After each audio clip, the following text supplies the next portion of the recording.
You are looking at Julian's pronunciation guide, where we look at how to pronounce better some of the most mispronounced words in the world, like this other curious word. But how do you say what you're looking for today?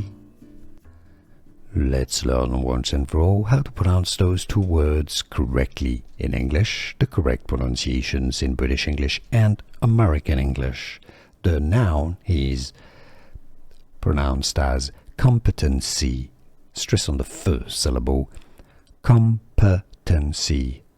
An example of sentence: he's got a great competency in pronouncing English.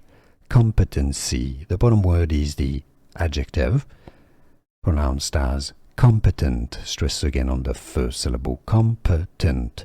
Competency versus competent. And now you know. Here are more videos on how to pronounce more confusing words and names too many mispronounced. Like this video if you found it useful. I appreciate your support. I'll see you soon and thanks for watching.